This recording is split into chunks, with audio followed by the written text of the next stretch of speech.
I'm heading out to see Tim at foot practice. We're going to do a running gait analysis. It will be the second time that I've done one of these, so super excited to try out a whole bunch of different shoes, hopefully learn some stuff, and also see if I've made improvements from the last time.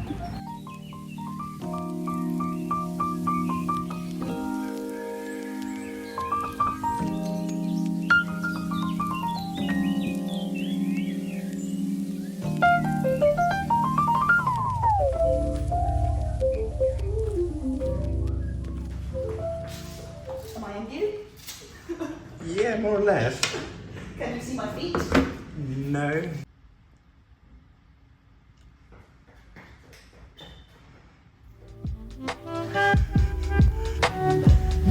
So bad. Anyway.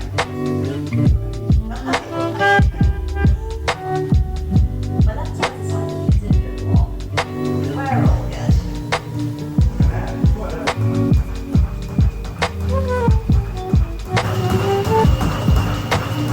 Sorry, I've lost it. Oh, Jesus Christ.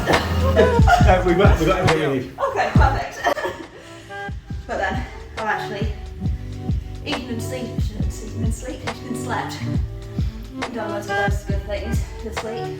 Good for you. Definitely makes a difference. So, So pelvic rotation looks better with those, with the orthotics in. interesting. Pelvic obliquity slightly better. Pelvic tilts more or less the same, isn't ideal. Hip flexion pretty neutral throughout. Interesting. I mean, these are quite nice and symmetrical. 4% difference, 2%.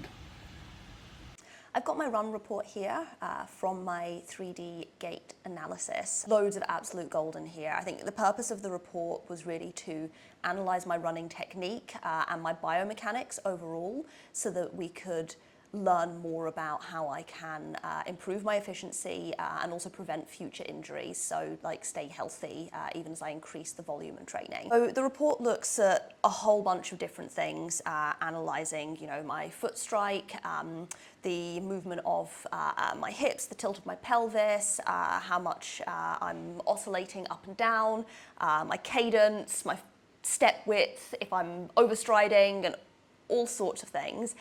So there's loads that I can take away from it. Looking at things like my anterior pelvic tilt, so how much my hips are tilted forwards and backwards when I run, and also the position of my hips at toe off, so when I'm pushing off the ground.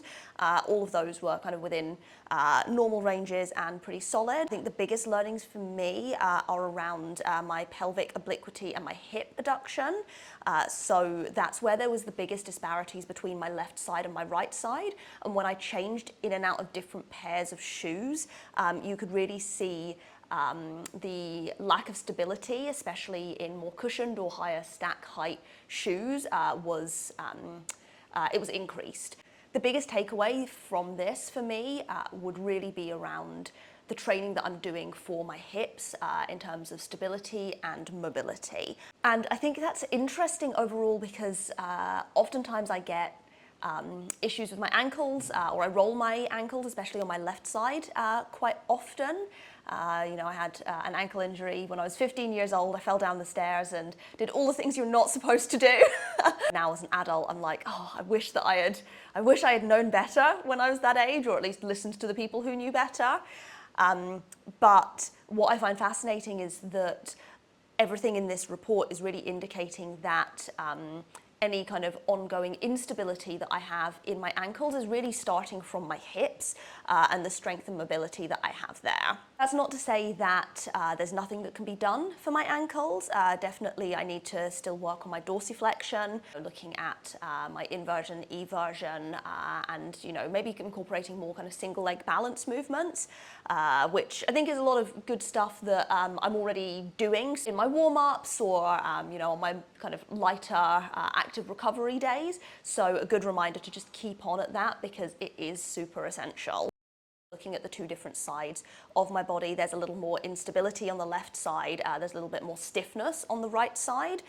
Definitely moving forwards, I'm going to be looking at what single leg movements can I do, how can I strengthen my hips, what mobility can I do for my hips and my pelvis more broadly, just to make sure that my body is moving in as efficient a way as possible and that I'm building strength in the areas that I need it so that I can continue to kind of solidify.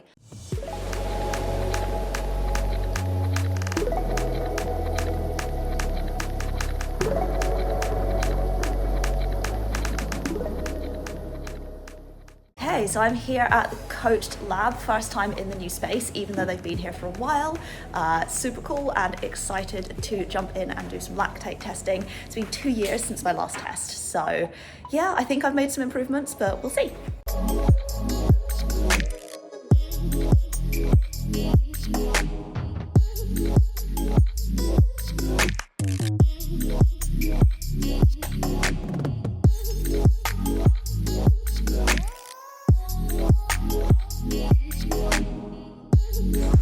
Science happening. Yeah, I'm getting your graph out. Best bit about being done. It's like a tea. What happened to stereotype of being British? I've gone for quite a few lactate tests over the last few years. It is something that I like to do start and the end of the season at least, just to kind of see how training is tracking and progressing. For this test, we looked at how I've got quite a gradual rise in the lactate levels in my blood, especially through my kind of zone 3, zone 4 running paces. But what I definitely need to work on is extending that gap between my kind of zone 1, zone 2 paces through to when I reach my threshold. Definitely some work that could be done in terms of the overall lactate clearance. As I look to my running plan moving forwards, I need to work more on my threshold sessions and anything that's really going to help develop lactate clearance at those higher paces so that I can just start to shift my threshold up higher and higher so that I'm not hitting really super high lactate when I am going at those faster paces.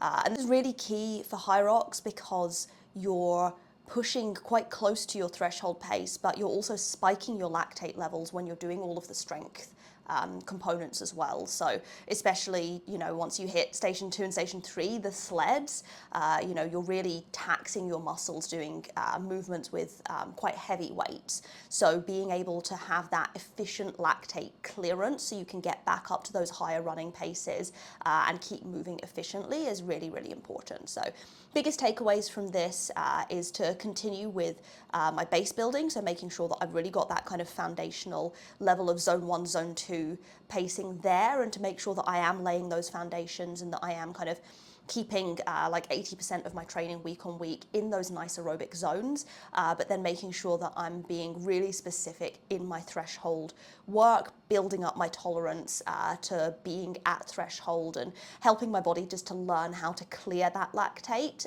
and keep on going, which I think, you know, whether you are a professional athlete or whether you're someone who, you know, is a weekend warrior and is doing this in their spare time, I think it just helps you to understand more about how your body works, how your training is impacting what you're doing, and also learning and understanding maybe where you need to push or even pull back so that you can remain injury-free, which is obviously the goal, because then if you're injury-free, you can train longer, harder, and more continuously.